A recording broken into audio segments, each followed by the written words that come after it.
wano tuli ku buffet. Omanyi buffet kitegeeza ebyokulya nga bingi nga buli kimu kikola ki weekiri. Tulinamu Sophie Nantongo abaaliko mu kikadde bamulaba yasinga performinga mu kikadde. Tulina Eddie Yawe okitegeera. Tulina Aziza Zion. Tulina Chosen Becky. So eno buffet nene nti oba wakava mu Little Boss session esooka tushigale ne bayingirawo okitegeera mu kayembe kali ne bakuba oba wakava mu kayembe kali ne tuyingirawo ne my oxygen okitegeera kati so tuli ku buffet omuntu yenna yali badadduka emitwalo 10 sente ntono nnyo ba 15 ku sente butono nnyo bokelo spending ona kutosobola naweza sawa 2 ngazikoze eki ngazodo niwe wano omuntu yalirese ku muntu we nalaba ku sign na experience nga laba red carpet yonna tujaze ku veno pakeri wonna timunda n'abatafunye bimuli because abantu bangi badde banakwadde nga tebafunye eki bimuli but for now tugenda gaba ebimuli ebyobwerere bwe mujjanga couple nga tubawaayo ekimuli you share love okitegeera you celebrate your love your relationship friendship yo nanga mwikola ki nga mugi celebratinga nti buli agenda okujjanga couple ali mu kufuna ekimuli abajjanga single nabo twategedde yakamuli ke anti abantu bangi tebabawadde bakazi baba disappointing ba boyfriend baba disappointing ba girlfriend ba auntie bandi baba disappointing but for this show twasaze bonna be ba disappointing tubakomyewo mu love bajje banyumirwa omukwano so kati tuliko wano ku hotel AFRICANA onako olwaleero byatandise dda just abali eyo be baludde okujja naye ate nga tulina time tuwezinawera saawa 3 tugenda kwate tukyayinza because show yaserinze dda out wali olabye konti mundu omu oyingiddemu olabye nti wansi wonna wajjuddewo mu meeza tewali agenda kubeera okuyimirira nti abantu balina okunyumirwa endongo bwe bamala bwe bati abe 10 bo batudde ate kati bulijjo mwakimanyira nti abe sente nyingi be batuula waggulu kati ate abe entono be batudde waggulu abe nyingi ne batuula wansi nti setting tugikyusizaamu okwongera okuwa abantu kye basinga okubanga baagala so kati olunaku olw'omukwano nga Valentine omuntu biki bye yandisuubidde ku lunaku nga luno katugeze nze nyina omukyala wange oba omukyala alina omwami we bintu ki byabasuubira ku lunaku ng'olwabaagala nti ebiseera ebisinga kizibu osanga abasajja nga batambula ne bakazi baabwe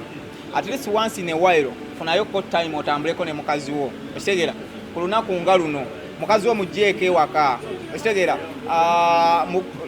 mugambe nti leero mukwano tetugenda kufumba tugenda kulyako out okitegeera mutwale mulyeko ekyemisana abakazi babeereyo ng'awulira buli zisijje mutwaleko kafe javas mutwaleko ku chicken tonight ekitegeera ekyemisana akiryayo mutwaleko ku hoteli ey'amaanyi ekitegeera naye ba restaurant nga y'amaanyi nga bolaba AFRICANA wano omuleete emmere ya wano kapo ya mitwalo 15 ekitegeera muteekemu emmere muteekemu esowaani y'emmere okitegeera mutuuleko wa experience nge ku environment endala ebyo bye bikuuma omukwano nti buli wanaaba ayagala okugenda ng'ajjukiramu kiri kyewamukanga naye omusajja wange yankubako surprise gye nali sikoze eki gye nali seetegekedde muleeteka experience nge ku outside environment aveeko wali mu kifo ekimu waali ajja alabe nti eno abantu babeerako eno obulamu babutambuza butya sente bazirya batya banyumirwa batya obulamu okitegeera nti abantu abasinga tubatwekuumidde fe abakazi batu twamanyira kimu tugenda mutwala ku mukolo gw'embaga simanya bampise ku lumbe simanya gundi alina okwanjula yambala tugende muleeteko nga temugenze nga mwerabidde ebizibu by'abaana nti abaana tebagenda basoma it's supposed to be a day out of stress nga lwakunyumirwa bunyumizi kweyagala mutuulekaawo mwejjukanye okitegeera you create memories nti ebintu abantu abasinga abalemereddwa obufumbo they don't have memories for their relationship but when you create memories for your relationship obufumbo tebumala gagenda because you value your memories okitegeera buli wolowooza kukwagala okugyawo obufumbo obwo you think about your memories n'ogamba bwe nnaagenda ddala gwe nnaatandika naye olwayo manage to create another memories nga bwe nzize creating okitegeera kati bo abantu abasinga they don't create memories kyobalaba obufumbo bukola ki bugwawo oli akubuuza bamujjawa nti namujja mu bbala enkya najja n'afumba nali ngenze mu katale kugula nnyaanya kati omanyi nti wali ogenze mu katale kugula nnyaanya muleeteko ku AFRICANA at least you create memories you experience photo booth nga wali babakube ku bifaananyi mufune ku good photoshoot gye mutafunangako ofune ku empewo ey'enjawulo wulira empewo yawano engeri yonna gyefuamu yonna yanjawulo so omukazi mukyusize environment n'obulamu okitegeera at least amanye nti at least mu mwaka ennaku 365 ninamu olunaku lumu lwembeerako n'obulamu obw'enjawulo okitegeera nga si bwe bwa bulijjo naye abantu abasinga be tebabimanyi they don't want to create memories for their couple they don't want to change environment for their loved ones so ne babale kati omukazi n'abeeraawo ng'amanyi kimu kubeera ku TV kulaba buzannyo na kunyumya kugosipinga n'abanneighbor kola lugambo oli mukwano nnyo gwa Zubeda byantalo ne Biko era obalimu mu makkati awo ebifaananyi byafulumye nga Biko alina omukyalo oli azannya firimu omulala era abantu ne boogera bingi nnyo nti Zubeida ayingidde Valentine nga talina mwana talina mwami mbeera ki eriwo wakati wa Zubeida ne Biko. Obuzibu bwe twafuna buli bumu nti blogging ennaku zino yayingiramu abantu abataasoma. Bw'oba tewasoma oba tomanyi ethics za kukola mulimu ogwo. Kati oyo sister wa Biko asomera alina university emu gy'asomeramu gye sijja kwogera kumunoonyereza but sister wa Biko kati kitegeeza Biko yayagadde sister we kyekyonga nti blogging edda okublogging nga you had to do research ng'olina okunoonyereza omanye ku kyogenda okwogerako truth findings ziri zitya ku kyogenda okukola ki okwogerako oba omala gwogera bwogezi kati bwe tulina bano olulaba ekifaananyi ekyezanangere wenteekayo omuwala omulala nja nenteekayo mulagaga Makoli yamukyaye kati alina namulala okitegeera kati awo wetuli ate naffe twagala tubakuumiraawo babeeraawo bamale okwogera era tubabuulira amazima kuba kati nejjo twabadde naye wano twabe ngakozeka vidiyo ne Shamiru twabadde naye wano nga temutegeka kivulu aboogezi ani ogambye ku babbuloga abo babbuloga ani particularly yafulumiza olugambo olwo lwabadde olukubbuloga no just Biko yatimbye ekifaananyi kye bali ne bakijjayo ne batandika okyogererako bye baagala ne batandika okunyumya ne banyumya aba anti kati mu obuzibu bwe twafuna nti buli alina smartphone iPhone ng'eno blogger asobola okugenda ku TikTok n'ayogera byayagala asobola okugenda ku Facebook n'ayowandika byayagala kati ate kasaba kiwandika abantu bangi abamu nga nabo babuukira bubuukizi kati ate abantu abamu tebamala kunoonyereza abuukira bubuukizi nga kituufu kandabe kyova ze malulabe ekintu wano nga saalongo naye bakuwandiiseko bwe bati kiyimiridde kitya okitegeera nga ne gwe bawandiiseko mukubira nga mubuuza how to is this information or statement kati nga mpadde nga ndyoka nfuna line ey'okwogera naye sikumala googerayogera abantu abamu bajja kukola obuzibu bagende boogere ku bantu nga naye boogerako tebabitegeera kati omuwala twabadde naye wano ate nze mumanyi jjukira tubeera naye kale nabirabye nasese ne ngamba this is eno y'engeri gye tukakkanyemu mu industry eno gye tulimu entertainment n'okusanyusa bannayuganda mulimu couples nnyingi ez'enjawulo ezize nga zikola ebintu eby'enjawulo n'okusingira ddala ndowooza nja kwogera nnyo ku ya ono yakafuna olubuto yani Dax Katero ne Momo 19 ava ku Momo Bindeeba ne mukyala we so tulina couples nyingi eziri mu ttuluba werite era ne couples nyingi ezitambula couples kijolaba mu industry eno nga olaba olugendo lwayo beerabisaamu katono kati naye nga tebalina lugendo nga couple terina lugendo tosobola predictinga relationship because waliwo bapredictingako Dax ne Momo ne bagamba baawukanye ono agenze Dubai afunye omusajja omulala biki kati Momo ali lubuto so abantu nga tewaliwo nga beekwana nga toli mitima gyabwe you can't predict their future because nobody knows somebody's future it's only God leero oli wano opulaninga naye oyinza okuddayo wakanga mukazi waate wa boda amutisa olubuto naye ng'obadde tokimanyi okitegeera kati tosobola predictinga tulina kirekera Katonda tetulina kukola bukozi ebyo bituyambako kulaba nga tukuuma but you can't predict it Polima Josted Hindu muzannyo kyoguli oba tuzannya buzannyi kazannyo Josted olwokuba musiraamu alina obana abakazi ababiri no andi katika obuzibu ffe bwe tulina buli bumu abamawulire ate ekimu tetutegeera omukazi gwe wali ozaddemu omwana abeera maama wa mwana ne bwe mwawukana emyaka 10 asigala maama w'abaana singa omwana oyo alwala oba n'afuna obuzibu olina okukubirwa nga taata w'omwana ndi olina okubeerawo immediate ekitegeera you have to respond singa omwana aguladuwetinga you have to respond singa omwana agenda kufumbirwa era bafundikawo nga taata ajja afune ki ekanzu kati omukazi gwozaddemu omwana naye boogera bigambo kitosobola mukya because abeera maama wa mwana ate n'oli abeera taata wa mwana towakana Falidah jangu omukazi gwozaddemu omwana abeera maama wa mwana gwe tolabangako omukazi nga baayawukana omwana n'alwala ne bagenda ne bazzaako sitegedde ensonga ogamba Josted ne Pulima ne Hindu bye balimu bya ddala oba Josted aleetawo embeera ng'alina oluyimba project empya gy'agenda okufulumya n'ateekawo ekibeera saala nnyo okwogerera mu maka g'abantu naye ng'ekyamazima kiri nti omusajja bw'aba yazaala mukyalo omwana kizibu wa mukyalo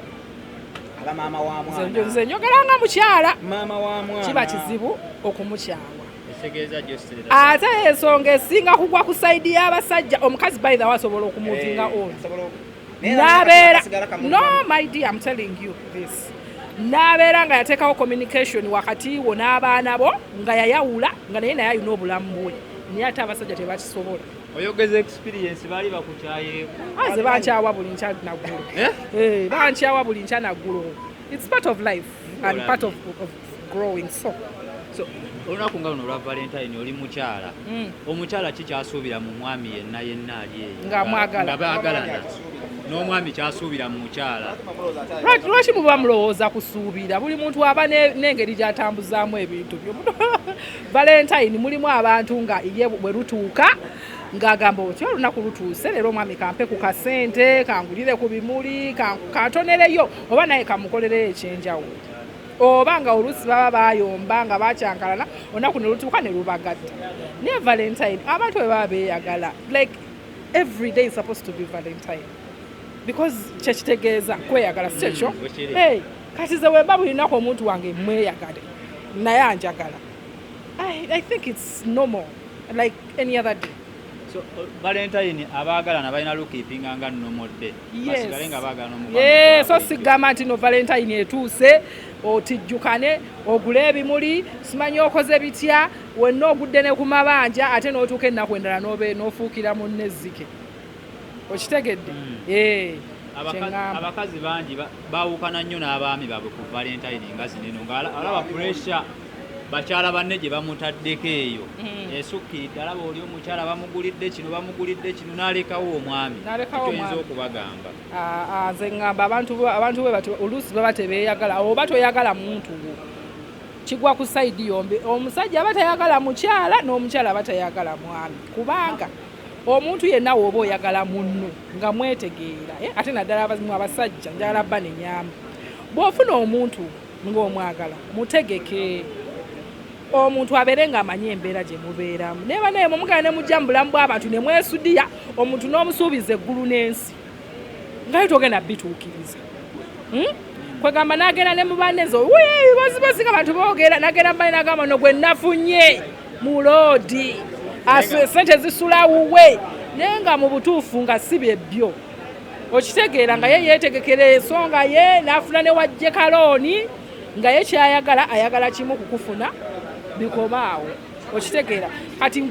fe abakazi katonda yatutonda nga emitima gyaffe we open easily mutima gwo guggulawo mangu omuntu ne gumuwelkaminga so bw'oba ofunye omuntu ng'omanyi ti byaddala si byebino ebyo abantu bye bakola ebyekiyaayi valentine ajja kulaba yes banne babawa biki naye nga ye amanyi omusajja we newe naamuteekako embeera amanyi omwami wange tagenda kumpa oba ajja kuba asobodde swiiti oba ajja kuba asoboddeyo ka mobile money keetaano oba ajja kuba like okusinziira ku ngeri gye mufunamu naye omuntu agenda lyakwesudiyizaako ne yeefuula nti yamalayo kwegamba laavu yaabwe neetandikira ddala ng'eri feke ng'ebeesingidde ku bulimba bwennyini bwe buzibu. What could be your message eri abantu bano abalaba Mukyala Bindeeba n'ebigambo byayogera ebingi byabateekamu abakyala naddala n'alaga nti abakyala it is priority y'amaanyi nnyo nti gwe omukyala baba tebakukoledde kintu ekyo oba watomera omusajja bigambo ki saaba nti sinabawulira bigambo byayogera naye nze kyennyinza okugamba ayolono si byayogedde kuba sinababiwulira naye olaba ffe ba film industry am an artist nga bantu kye balina otegeera naddala bali ku social media we live two types of obulamu bwa mirundi ebiri waliwo obulamu ba social media bwe baba bakwagaliza gwobeere otambuliremu ne wabeerawo n'obulamu obwa namaddala like in real nga gwe Falidah nti ze Falidah bwe mba siri mu bino ebintu neebikirira nyambala bukaaya nze yenze ne makeup sambala naye omuntu ayagala yakusange nga bwakulabira eri ku zi social media wa creating like actually we create people that we want you people to do what oku acceptinga kakati nze zireyo ku Mukyala Bindeeba waba ye ayogera oba nayogera biki byayagala ddembe lye lwansonga buli muntu ayembracinga love ye okitegeera buli muntu ayembracinga love ye n'okwagala gwe mu njawulo kati yeyinza okuba nga bwato ye waayembracinga love nti omusajja mwamugulirayo ekintu agetinga excited nalowooza ati n'abantu bagabana nako bamwagaliza ate nga in the other hand binyiiza bala kubanga bo tebakola ki tebabibakolera kati nze bannaaye muntu ddembe lye yoba afaayo n'akola mu bye mulaba nti tebisoboka it is her life that's the way she's embracing I swear Sarah could taking her on sides naye nalaba nnyo nga abantu bakomentinga nga afulumiza ebifaananyi ng'ali lubuto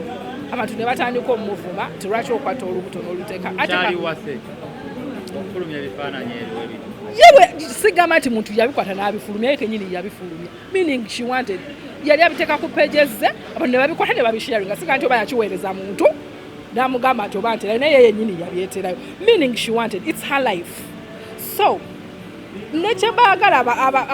abantu bannanga abatugoberera bafaani kyemwagala ze kyatulema omukazi yali akaba wano ng'agamba mumubeerako mugaatafuna lubuto ate alufunye alubalaze ate mugifudde ensonga kati ekituufu mwagala ki bambi mumuleke bananga zaalawoolereza nnyo bantu naye baneeka mbabuulire abantu babeereyo nga balina bistress bayita mu mbeera nnyingi kati wuyo omukazi yagamba nti ye tafunangako muntu yali amwagadde bwe batyo it's her first time okufuna omuntu ng'amulabirira kubanga mukyala Bindeeba oyo mwana wagenda okuzaala si ye mwana waaso se meaning yalina omuntu omulala mu bulamu bwe kati osanga yayita bimuyisa ngono ajjira mu kiti kirala kwegamba alaba nga kye yali ayagala yatuukayo it's her right bana atumaliriza kikyosuubira mu show ya Lyto boss ero bane nsuubirayo birungi byerere kubanga first of all Lyto boss nze namutuma loya w'abakyala anjogerera bye nnali badde nsobola okugamba omwami wange okitegeera he's a good performer muyimbi tebamusibako busibi kuyimba n'abamuwerekeddeko bonna b'amaanyi kwegamba mbadde ng'endayoko mu rehearsals ze nendaba engeri gy'akolamu nsuubira kirungi emessage eri omwami wo so Haji Haji wange bambi webale kunjagala nombeererawo ebintu bibaawo ebizibuzi bibaawo ebigambo nebibaamu nga womanyi omuntu akulaba ku social media ng'olina sini z'okola n'abantu ab'enjawulo bambi abantu ne bakufuna bulala naye mu buntu kwebaza okuba nga wantegeererayo ate n'okubeera nga you support me yonna gye ndi webale kunjagala nsaba Allah akumpangaalize